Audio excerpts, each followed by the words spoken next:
Bienvenidos a Aprendiendo Juntos, un ministerio de enseñanza de la palabra de Dios. Esta transmisión es gracias al patrocinio de quienes están uniéndose para que podamos bendecir a muchos. Gracias por ayudarnos a extender el Evangelio.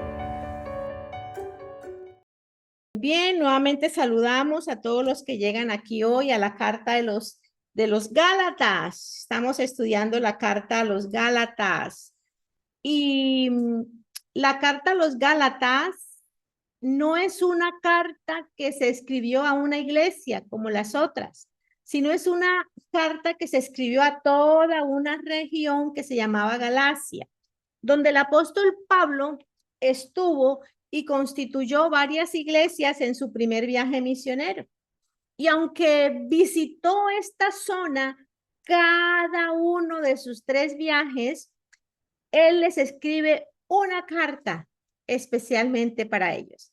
Entonces, después de que Pablo visita a los Gálatas, descubrió que los judaizantes, los judíos, le habían seguido los pasos. ¿Y qué estaban haciendo? Se iban a aquellas iglesias y estaban trayendo un evangelio que él dijo, este no es lo que yo les he predicado. Y lo que es peor, los Gálatas estaban prestando atención a esas enseñanzas sobre cómo guardar la ley de Moisés. O sea, no es solamente gracia, no, ahora tienes que hacer esto, más esto, más esto, más esto. Y Pablo entonces escribió esta carta para hacer frente a ese mensaje contradictorio de qué era realmente el evangelio. Y entonces es importante para mí que ustedes recuerden lo siguiente. Primero, que esta región era una región solo de gentiles, no era una región de judíos. Por lo que esta carta está dirigida a los gentiles. Cuando ustedes leen esta carta, tienen que leerla con ese contexto. Es una carta que está dirigida a gente que no es judía. O en nuestro caso, es una carta donde podemos encontrar herramientas para evangelizar a aquellos que no creen en Jesucristo. Lo segundo que necesito que tengan claro es que el mensaje de esta carta es un mensaje severo. Es la respuesta, es una respuesta a lo que estaba sucediéndole en esa época al apóstol Pablo, que al predicar el evangelio, como leímos en Romanos 1, me acuerdo, 16, que decía que el evangelio es el poder de Dios para salvación a todo el que cree. O sea, Pablo sabía que al predicar el verdadero evangelio, el evangelio que es, había libertad. Pero entonces, ¿qué sucedía? Llegaba un grupo de personas que en la época de Pablo eran los judíos con otro tipo de normas religiosas, donde no solamente era, mira, no solamente tienes que tener fe en Cristo, sí, es cierto, hay que confiar en Él, pero también tenemos que añadir estas otras cosas, tienes que circuncidarte, también tienes que hacer esto, tienes que hacer lo otro, y bueno, etcétera, etcétera, etcétera. Cosa que también está sucediendo en nuestros tiempos. Cada vez más vemos iglesias donde implementan mandatos de hombres. ¿Cuántas veces no vamos a iglesia donde vemos a las mujeres con el velo para orar? No sé si a ustedes les ha pasado que van y ven iglesias donde las mujeres van con falda larga, larga, larga, larga, larga, se ponen un velo en la cabeza y todo como si fuera, o sea, haciendo una imitación de las leyes judías cuando nosotros no estamos en eso. ¿Cuántas veces se dice, no, las mujeres no pueden usar pantalón en el púlpito? O sea, un mundo de leyes que son leyes de hombres. Entonces, lo mismo pasaba en esa época. Entonces venían los judaizantes y decían, no, ustedes tienen que guardar las fiestas judías en su congregación, ustedes tienen que guardar el Shabbat, en fin. Y es por eso entonces importante entender que la carta que Pablo está escribiendo, ¿qué está haciendo? Está refutando todas estas cosas, estas doctrinas que alejan de la fe al creyente. Otro tema, el tercer tema a tener claro es que el tema principal de la carta lo encontramos en Gálatas 3 del 11 al 14, donde dice que el justo por la fe vivirá, por la fe en Cristo, no por las obras de la ley. Esa es digamos que el los principales versos de la carta de los Gálatas. El justo por su fe vivirá. Entonces, la fe es la entrada a la gracia de Dios. Y una vez que cada uno de nosotros entendamos esto, tenemos que permanecer en esa verdad, no ser movidos de esa verdad. Escuchemos lo que escuchemos. Congreguémonos en la iglesia que nos congreguemos y haya normas de hombres que nos digan tienes que hacer así, te sientas asado, no te puedes poner así, tienes que usar tal cosa. No, independiente a lo que escuchemos, tienes que pararte firme en que la gracia de Dios es su favor inmerecido sobre tu vida, lo único que te ha hecho acepto ante los ojos de Dios. La semana pasada entonces vimos cómo Pablo defiende su apostolado, cosa que no hace en ninguna de las otras cartas. Y ya saben el por qué. Volvamos ahora a Gálatas y vamos a volver a leer Gálatas del 1 al 2. Por favor, Amalia, en la versión Dios habla hoy. Pablo, apóstol, no enviado ni nombrado por los hombres, sino por Jesucristo mismo y por Dios Padre que resucitó a Jesús, saluda junto con todos los hermanos a la iglesia, a las iglesias de Galacia. Primero, en estos dos versos está hablando, yo soy un apóstol. Y segundo, mire que dicen, saludo a quien, a las iglesias, está hablando en plural, queriendo decir Pablo, no es que Gálatas sea una sola iglesia, es varias iglesias, una sola. Sigamos, Amalia, con el verso 3 al 4, por favor. Que Dios nuestro Padre y el Señor Jesucristo derramen su gracia y su paz sobre ustedes. Jesucristo se entregó a la muerte por nuestros pecados para librarnos del estado perverso actual del mundo, según la voluntad de nuestro Dios y Padre. Gloria a Dios para siempre. Amén. Muy bien. Pablo, en estos 5 versos, habla de lo que significa la redención. Nos dice que todos tenemos que recibir la gracia a través de la fe en lo que Cristo hizo en la cruz. Porque Jesucristo fue el que se entregó voluntariamente, lo dice aquí Pablo claramente. Él no fue que lo mataron, no, él se entregó voluntariamente para llevar tu pecado, mi pecado, ese pecado que deberíamos llevar nosotros, pero él lo llevó ¿para qué? Para darte a ti la oportunidad de ¿qué? De proveerte la salvación y la eternidad. ¿Con quién? Con Dios para siempre. Y el verso 5 termina, gloria a Dios para siempre, amén. O sea, gloria a Dios para siempre por ese plan precioso de salvación. Y que así sea hecho en nosotros, es lo que significa amén. El libro de Gálatas, si se hubiese quedado hasta aquí, hasta el verso 5, hubiese sido terminado sin ningún problema. Porque estos primeros 5 versos dejan claramente explicado que no son por las obras nuestras, sino es por la fe en Cristo que somos librados de este perverso mundo malo. Esa es la introducción, pero ahora no pierde el tiempo en más palabras, sino que se va directamente a confrontar, a atacar ese gran problema que se estaba presentando. ¿Y cuál era el problema? Veamos a ver qué dice versos 6 y 7, Amalia. Estoy muy sorprendido de que ustedes se hayan alejado tan pronto de Dios, que los llamó mostrando en Cristo su bondad y se hayan pasado a otro evangelio. En realidad, no es que haya otro evangelio. Lo que pasa es que hay algunos que los perturban a ustedes y que quieren trastornar el evangelio de Cristo. Está diciendo, yo estoy atónito, sorprendido, que yo les hablé del evangelio, les prediqué, les expliqué lo que era la justificación a través de la fe en Jesucristo. De hecho, a mi salida de la zona de ustedes, los dejé llenos de gozo, según me dice Hechos de los Apóstoles. Y ahora escucho que tan pronto me voy, a unos cuantos meses de haber salido de allá, algunos se han alejado y otros han abandonado la fe para seguir un evangelio diferente. O sea, eso es lo que está diciéndole en estos versos.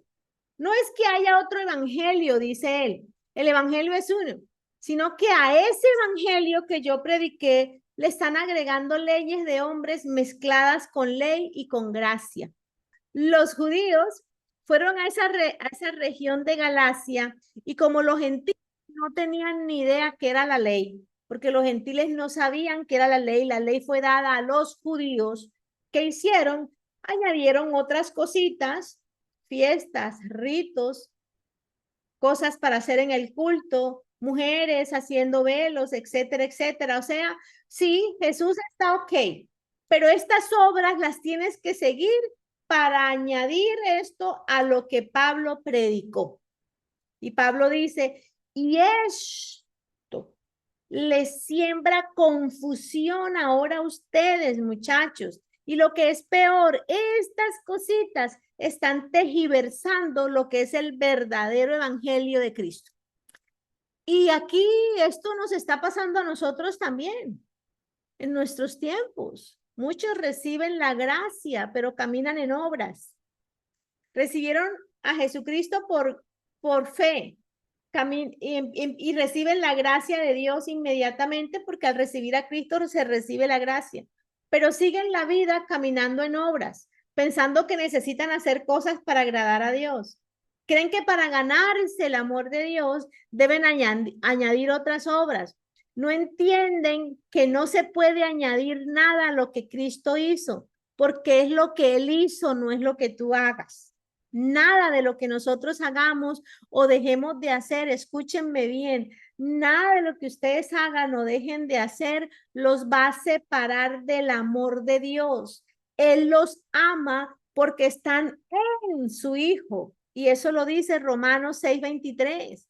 Claro, lo leímos. Amalia, si puede, léalo nuevamente, pastora. Romanos 6:23 lo dice claro.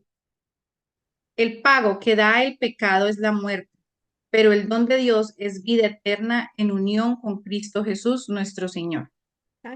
De hecho, la versión de Reina Valera dice que el pago del pecado es muerte, mas la gracia de Dios es vida eterna en Cristo Jesús, Señor nuestro. O sea, la gracia de Dios es que Él nos da vida en Cristo. O sea, Él te ama porque estás en Cristo. O sea, que el que usted se levante a las 3 de la mañana a orar, el que usted ayune, el que alabe, no es eso lo que va a hacer que Dios lo ame más. Eso lo que va a hacer es que usted se acerque más a Él, que usted lo conozca más, que usted doblegue su carne y que viva más en el Espíritu. Eso es lo que va a hacer el ayuno, la oración y todo lo que les acabo de mencionar. Pero el que usted lo haga no va a ser que Dios lo ame más, porque no es así. Él lo ama no por las obras que usted hace. Él lo ama porque usted está en Cristo y Él lo ve como ve a su Hijo en Él. La gracia de Dios y la dádiva es en Cristo. No importa si usted no duerme, si usted ora 20,000 veces al día, si usted ora oraciones largas de 4 horas y cree que no, tengo que hacer 5 porque si no oro 5, entre más ore, más agrado a Dios, no, entre más usted ore, más se vuelve amigo de Dios, entre más usted ore, más se acerca a Dios, entre más usted ore, usted va entrenando sus labios para hablar la palabra. Me estoy haciendo entender, pero no es porque más lo haga, más Él lo quiere, porque Él lo amó a usted, porque usted está en Cristo. O sea, el caminar con Dios desde el día 1 que lo recibimos no es de acuerdo a lo que hagamos para ganarnos el favor de Dios, sino basado en lo que Jesús hizo. Qué tranquilidad da entender eso, muchachos. Qué tranquilidad va a entender que Dios no me ama por su Ana, no, si fuera por mí, todas las chapulinadas con que yo le salgo a Dios. De hecho, miren otra escritura, Pastora Amalia, váyase a Efesios. Váyase a Efesios, por favor, 1. Me encanta Efesios 1 y 2. Y vamos a leer Efesios 1, pero esta vez vamos del verso 3 al 4, por favor. 3 al 4. Además que la tarea leer Efesios también. Alabado sea el Dios y Padre nuestro Señor Jesucristo, pues en Cristo nos ha bendecido en los cielos con toda clase de bendiciones espirituales. Dios nos escogió en Cristo desde antes de la creación del mundo, para que fuéramos santos y sin defecto en su presencia por su amor. Imagínense, Dios mío, que entendiéramos esto. Mire, Él nos bendijo con toda. Aquí no dice, Él nos bendijo una parte. Te voy a dar un poquito y cuando te portes y hagas bien o hagas esto, te voy a dar otro poquito más. No, la palabra dice que Dios nos bendijo con toda bendición. O sea, a Dios no le quedó nada debajo de la manga. Él nos dio toda bendición. Toda, entiéndanme esto, muchachos. Toda bendición.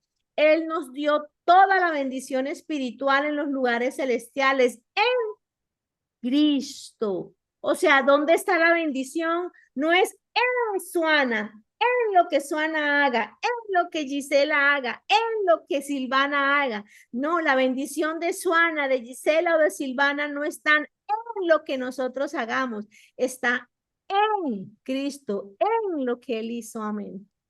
¿Se están dando cuenta? ¿Y cuántos están viviendo por obras, por obras, por obras, por obras? No son las obras, es estar en Cristo. O sea, cuando Dios me ve a mí, Él no me ve todas mis deficiencias ni mis errores. Cuando Dios me ve, Dios ve, no ve a Suana, Dios ve a Suana en Cristo. Y porque me ve en Cristo, me da todas las bendiciones. Me da todas las bendiciones porque me ve en Cristo. En Cristo. Y lo mejor de toda esta historia es que Dios tomó esta decisión de bendecirme en Cristo antes de la fundación del mundo. O sea, Él lo había pensado mucho antes de que hasta este mundo existiera, ya había dicho, ya había pensado, todo el que esté en mi Hijo, yo le daré todas las bendiciones. Y repito, apodérense de esta palabra hoy, yo le daré toda mi bendición. No es una parte, un poquitito, una amiguitita, si te portas bien, no. El que está en Cristo da toda, Él nos bendijo con toda bendición desde antes de la fundación de este mundo. Yo no tengo que ganarme su amor, porque su amor estaba conmigo desde antes de la fundación de este mundo. Y ahora que estoy en Él y en su Espíritu Santo, ¿qué hace? Me hará entender todas las cosas para caminar sin mancha, santa delante de Él. Es ridículo, ridículo querer ganarme yo la bendición de Dios, ganármela por mis cosas. Nada lo que yo haga va a superar lo que Él ya hizo con su Hijo. ¿Se están dando cuenta? Y muchos estamos viviendo por obras, aunque somos cristianos. Creemos que Dios nos bendice por lo que hacemos. No, es cierto que si caminamos de acuerdo a lo que dice su palabra, tendremos menos tropiezos en la vida, ¿verdad? Porque estamos caminando en su voluntad. Pero si usted no camina en su voluntad, eso no quita que Dios lo quiera o no lo quiera.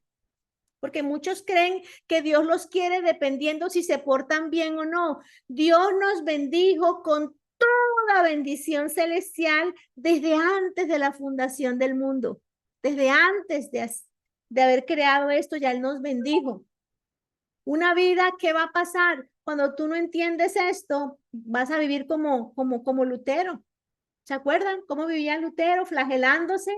Porque él creía que la fe era por obras, hasta que él entendió que el justo por la fe vivirá, exactamente el verso que está en Gálatas, que el justo por la fe vivirá, y él dijo, ¿yo qué estoy haciendo? El justo por la fe en Cristo, de acuerdo a eso voy a vivir. No son mis obras, porque si fueran mis obras voy a pecar permanentemente, unos más que otros, pero igual vamos a pecar. Pero es el justo por la fe en Jesucristo vivirá. Entonces, es el momento de vivir no en nuestras propias fuerzas, sino que descansemos en lo que hizo Cristo en la cruz. Miren, yo no sé si ustedes tienen una canción de amor con el Señor. Yo tengo una y se llama El Padre que siempre soñé. Esa es mi canción. Así como tengo una canción de amor con mi esposato amado, que uno dice, ay, con esa canción lo conocí, con esa canción me la dedicó, yo también tengo mi canción de amor con el Señor. Y el Padre que siempre soñé tiene una letra espectacular. Él dice sencillamente que Él me vio desde antes de yo nacer, que Él en su palabra me hizo ver todas las cosas que había creado para mí, que Él me ayuda a cumplir los planes que Él ya diseñó para mí. Y que yo puedo ver cómo Él todas las veces, cada vez más me guía a cumplir los planes que Él hizo para mí. Es una canción preciosa. Tengan su canción de amor con Dios, pero no la tsunamita, porque ahora escucho que es la canción de moda, ¿no? Yo quiero ser la tsunamita, una canción del antiguo pacto. No, tengo una canción de amor que refleje el nuevo pacto, el pacto de misericordia, el pacto de amor, el pacto de que Él está con usted siempre, que nunca lo dejará, que nunca lo abandonará, que Él se hizo en esa cruz todo lo que usted tenía que pagar, pero lo pagó Él porque lo ama, porque lo ama. Y todo Efesios, la pastora Amalia dijo algo y me leyó la mente. Miren, cojan Efesios 1 y 2. Efesios 1 y 2, yo se los quiero mostrar. Esta es mi Biblia, que yo no, es que la Biblia que más manejo. Y es un ejercicio que le he puesto a hacer a varias personas acá cuando tengo consejería directas con ellos. Y les he dicho, Efesios 1 y 2 muestra todo lo que somos en Cristo. Les voy a poner solamente un ejemplo. Cuando yo leo este verso, yo lo que hago es lo que lo personalizo. Y yo digo, gracias te doy, Señor, porque soy santa y fiel delante de ti, porque tengo gracia y paz. Gracias porque tú me has bendecido con toda bendición espiritual en los lugares celestiales en Cristo. Me has escogido, Señor, desde antes de la fundación de este mundo. Soy santa y sin mancha. Estoy predestinada. Soy hija tuya. Estoy acepto en el amado por ti. Tengo redención, tengo perdón de mis pecados, tengo sabiduría, tengo inteligencia. El misterio de tu voluntad está puesto dentro de mí porque tengo al Espíritu Santo que me enseña todas las cosas. Gracias porque tengo la herencia en Cristo Jesús a través de ti. Gracias porque mis labios cantan alabanza y gloria a tu nombre. Gracias porque estoy sellada con el Santo Espíritu de Dios. Gracias por la herencia celestial que me has dejado. Gracias porque tengo fe en ti y empiezo a enumerar cada verso y lo personalizo porque esto soy lo que soy en Cristo. Efesios 1 y 2. Ese ejercicio lo dijo. Vea, yo quisiera... Yo no hablo ni siquiera con la pastora Amalia de qué voy a hablar ni nada. Ella le digo, vamos a trabajar estas dos versiones y punto. Y mira que ella lo dijo cuando iba a empezar a leerlo. Léanse todo 1 y 2 de Efesios. En la tarea. Léanselo de verdad y empiecen a escribir un cuaderno con todo lo que ustedes son en Cristo. Y verán que este cuento es que estoy deprimida, ansiosa, angustiada, se va, desaparece completamente porque la palabra tiene poder. Y si usted la expresa con su boca, usted sencillamente, ¿qué está haciendo? Le está diciendo al reino espiritual de maldad a quién usted le pertenece. Entonces, volvamos a Gálatas. ¿Y qué pasó? En el verso, vámonos a Gálatas. Pastora Amalia, la llevo a millón. Vámonos a seguir leyendo Gálatas, pero ahora nos vamos al verso 8 al 9, por favor. Pero si alguien les anuncia un evangelio distinto del que ya les hemos anunciado, que caiga sobre él la maldición de Dios. No importa si se trata de mí mismo o de un ángel venido del cielo. Lo he dicho antes y ahora lo repito. Si alguien les anuncia un evangelio diferente del que ya recibieron, que caiga sobre él la maldición de Dios. Vea esta bellezura. Y muchos lo leen y no lo han... Usted está entendiendo lo que está diciendo aquí. Pablo está maldiciendo a todo aquel que diga Cristo, pero lea 20 versos al día porque si no, no le sirve. Cristo, pero tiene que hacer esto. Cristo, pero. Pablo está diciendo, mire, si aún yo vengo a decirles otra cosa diferente a esto, sea anatema, o sea, sea maldito. Pablo está maldiciendo a los ministerios religiosos. Entiendan esto, muchachos. Esto es fuerte. Pablo está maldiciendo a las iglesias religiosas. Pablo está maldiciendo a todo aquel que a lo de Cristo le hace falta obras más por hacer. Pablo está diciendo, todo aquel, aunque sea yo o aunque sea un ángel, que venga a decirles una cosa diferente a que la salvación es a través de la fe en Jesucristo, sea anatema. Que sea anatema aquel que le ponga, que le adicione, que le añada otras cosas más y no solamente la fe en Jesucristo como redención de pecados. Muy bien. Verso 10, Pastora Amalia. Yo no busco la aprobación de los hombres, sino la aprobación de Dios. No busco quedar bien con los hombres, sino si yo quisiera quedar bien con los hombres, ya no sería un siervo de Cristo. Muy bien. Escúchenme. Pablo está diciendo, vean muchachos, yo sé que decir que quien predique algo diferente a la gracia es maldito, me traerá muchos problemas y enemistades. Pero es que yo no busco que los hombres me aprueben ni que me quieran. Yo busco que Dios me apruebe y yo busco ejercer mi llamado agradando a Dios, no a los hombres. Vea, yo leo esto y digo, qué lenguaje tan maravilloso, apóstol Pablo, que no daría porque estuvieras vivo. ¿Qué no daría? Porque un apóstol Pablo estuviera presente en este mundo y que todas las iglesias tuviéramos que ir ante él a presentarle, mire, vamos así, para que nos coja y nos diga qué les pasa. De hecho, muchos hoy les ofendería este lenguaje del apóstol. Es más, lo catalogarían como un lenguaje ofensivo. Ay, el apóstol Pablo no tiene amor. Me voy. ¿Sí o no? Porque mira lo que está diciendo. Yo sé que lo que acabo de decir le va a sacar roncha a más de uno, pero es que a mí qué me importa lo que usted piense. A mí no me importa agradarte a ti, ni a ti, ni a ti. A mí me importa agradar a Dios, que fue el que me llamó. Y yo les digo algo. Haber estado con este hombre tuvo que haber sido una experiencia fenomenal, fantástica. Este hombre fue un hombre duro, un hombre fuerte. Este hombre fue un hombre que predicaba claro, un hombre radical en sus creencias, un hombre que no juega a ser apóstol, a ser maestro, un hombre que habló lo que tenía que hablar, cómo tenía que hacerlo sin miedo. Sin miedo. Yo creo que si Pablo estuviera vivo hoy, muchas iglesias ya no existirían.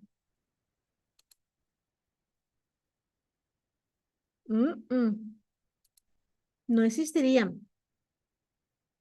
Porque muchas iglesias pueden estar jugando a la iglesia. Y no es así como dice él, no vea, mire, usted lo llamó Dios, bueno, ¿qué hubo? Ejerza su llamado, como lo llamó Dios, que del resto él se encarga. Muy bien, verso 11, Pastora Amalia. Sepan ustedes esto, hermanos, el evangelio que yo anuncio no es invención humana. 12. El 12. No lo recibí ni lo aprendí de hombre alguno, sino que Jesucristo mismo me lo hizo conocer. O sea, Pablo está diciendo nuevamente aquí, como lo había hecho cuando inició este capítulo, que él fuera apóstol no fue nombrado por nadie, él fue nombrado por Dios. Él no había recibido este mensaje de ningún ser humano. ¿Por qué está explicando eso? Porque los judíos ponían en duda ese mensaje que Pablo estaba predicando.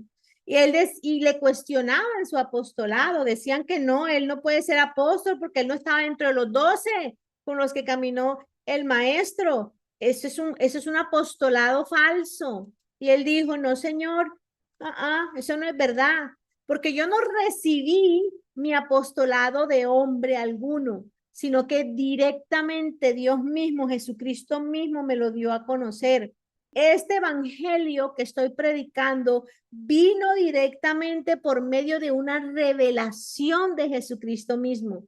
Y él no se convirtió en un apóstol por medio de Pedro, ni por medio de Jacobo, ni por medio de Juan, ni por ningún otro apóstol creado por Cristo, sino que fue llamado directamente por Jesucristo, dice él. Sigamos, Pastor Amalia, el siguiente verso. Vamos a leer del 13 al 17 seguido. Ustedes habrán oído decir cuál era mi conducta anterior en el judaísmo y cómo perseguí con violencia a la iglesia de Dios y procuré destruirla. En el judaísmo yo dejaba atrás a muchos de mis paisanos de mi misma edad, porque era mucho más estricto en mantener las tradiciones de mis antepasados. Pero Dios, que me escogió antes de nacer y por su gran bondad me llamó, tuvo a bien hacerme conocer a su Hijo, para que anunciara su evangelio entre los no judíos. Y no fui entonces a consultar a ningún ser humano ni fui tampoco a Jerusalén a ver a los que eran apóstoles antes que yo. Por el contrario, me dirigí sin tardar a la región de Arabia y luego volví a Damasco. Uno lee eso y dice, ay, sí, pura historia. Sigamos leyendo y no se paren los detalles. Recuerden que él está defendiendo su llamado, su apostolado. Y miren esta tremenda declaración que hace. Fíjense en lo siguiente. Él está diciendo, mire, yo era un religioso más que ustedes.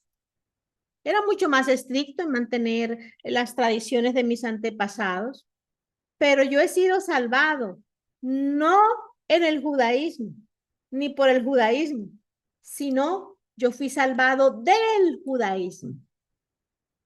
No sé si me lo copiaron, creo que no. Ana Milena sí, la pastora también, Esperanza también, Adriana también, y Gisela también, muy bien. Yo no fui salvo por el judaísmo. Hoy en la iglesia diríamos, yo no fui salvo por mis obras. Él también dice, ni por el judaísmo. Yo fui salvo del judaísmo. Y que todos los que estemos aquí seamos salvos de las obras. No somos salvos por lo que hagamos. Fui salvo de la religión, dice Pablo. Yo fui salvo de los mitos. Yo fui salvo de las obras.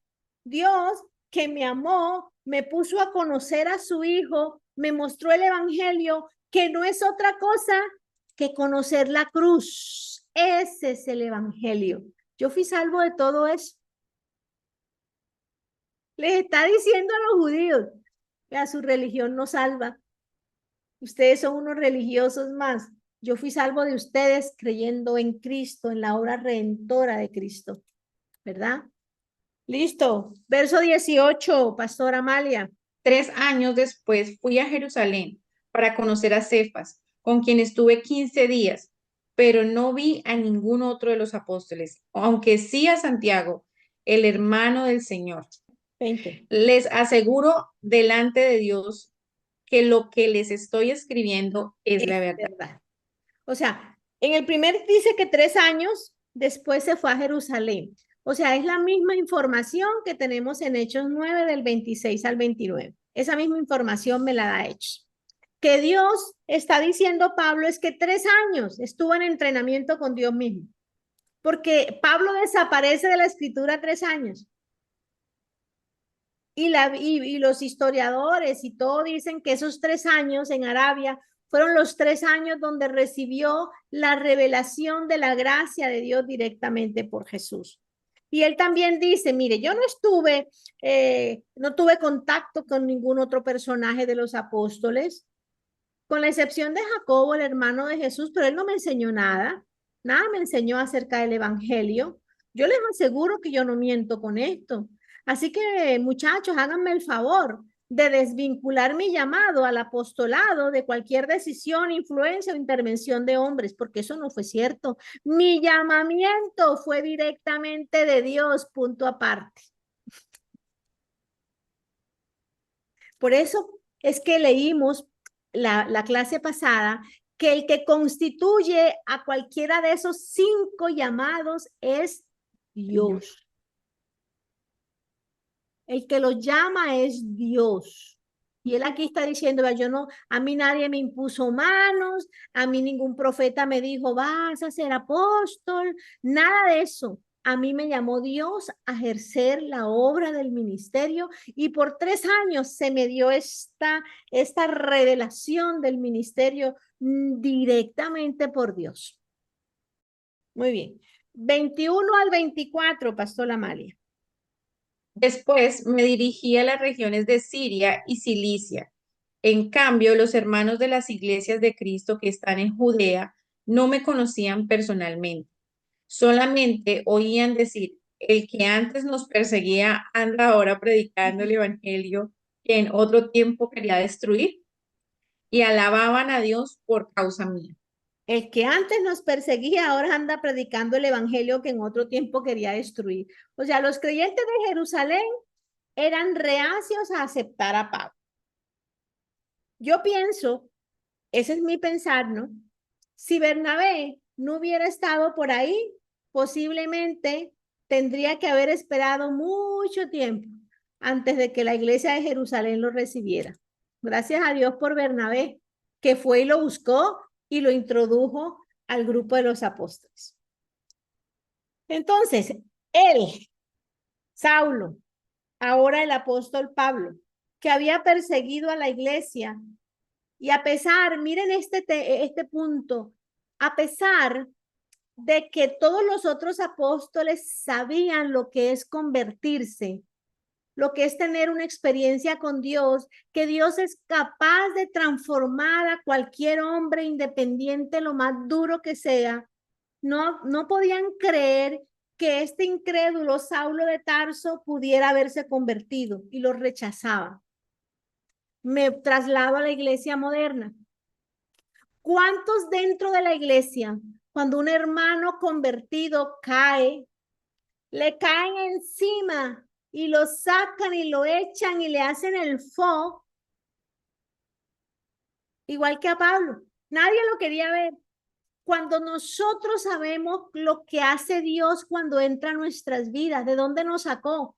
La Biblia dice que andábamos en el lodo cenagoso y eso que nos echó piropo, porque andábamos peor que en un lago cenagoso. Pero así nos describe Dios, que éramos enemigos de Él y que por su misericordia llegó a nuestras vidas y empezó a transformar nuestras vidas. Y en la iglesia a veces somos tan implacables con un hermano, lo señalamos tan feo, lo excluimos como el como el leproso, y somos capaces de ir afuera a predicarle a uno que no ha recibido de Jesús y hablarle las buenas nuevas y tener misericordia más con el de afuera en la calle que con el hermano que cae adentro. Y les digo, muchachos, y ahí me cuestiono yo también, porque aquí yo no estoy señalándolo, yo también, mira, yo hago así, pero hay 4 que me señalan a mí, ¿verdad? 4 dedos que me apuntan a mí y uno a ustedes. Esto también es para mí. Porque cuando yo leí eso dije, Señor, perdónanos. Así pasó con Pablo. Le hicieron el fo, no lo querían ni ver. Porque mira, y que se convirtió pura, si él antes nos perseguía. Y lo hacemos lo mismo que nuestros hermanos en la fe. Y no, estamos llamados a tener misericordia a través de Cristo con todo, con el, mire, la persona en la iglesia que cae no es un pecador, es un soldado que fue herido en batalla. Tengamos presente ese. De hecho, la misma Biblia nos dice, el que esté firme, pilas que no caiga. No se crea usted tan. No, es un herido, un soldado que fue herido en batalla. ¿Qué hacen los otros soldados cuando un compañero es herido en batalla? No lo dejan tirado a su suerte o le apuntan el tiro de gracia. Van, hacen todo algo para rescatarlo y volverlo a traer, curar sus heridas y levantarlo nuevamente. Que la misericordia esté con nosotros siempre, con el de afuera, pero también con el herido en batalla dentro de nuestras iglesias, que se ha apartado de la fe o que abandonó la fe o que cayó en tentación y en desgracia. pero que tiene también derecho a levantarse. Muchachos, el ser humano trata de acumular suficientes puntos positivos a su favor para ser salvo. Y Dios nos está diciendo, cuando tú tengas un encuentro conmigo, como lo tuvo el apóstol Pablo, vas a ser diferente. Pablo trató quizás de hacer lo mismo. Era un brillante fariseo, una mente prodigiosa, una mente maravillosa, experto en la ley mosaica. Tenía muchos puntos para ser el favorito, muchos puntos positivos a favor de él. Había hecho mucho en nombre del mismo Cristo al que ahora le sirve. Pero este mismo hombre que podía tener muchos puntos a favor, pudo decir en Filipenses 3:7, pero todo esto que tengo, todo esto que antes era ganancia para mí, hoy lo estimo como pérdida solo por amor a Cristo. No importa lo que yo hacía, no importa nada. Yo ahora lo que hago es amar a Cristo. Así que, estimados oyentes, como ministerio, les invitamos a aceptar el amor de Dios revelado en la Biblia a través de Jesucristo, su Hijo. Les invitamos a que tengan claro lo que sucedió en la cruz. Y de verdad que como ministerio rogamos que usted deje de luchar por obtener la salvación por medio de sus obras humanas, de sus recursos materiales, de sus obras meritorias. Recuerde que lo que vimos hoy en este capítulo, que el mismo apóstol Pablo dijo en Efesios 2, que somos salvos mediante la fe y no es por nuestras obras para que nadie pueda jactarse en la presencia de Dios. La salvación es un regalo de Dios y como ministerio oramos para que usted entienda y acepte esta verdad y usted viva como hijo en libertad, porque a libertad nos ha llamado el Señor. Amén. Esperamos que hayas sido bendecido con esta enseñanza y te invitamos a que te suscribas. Bendiciones.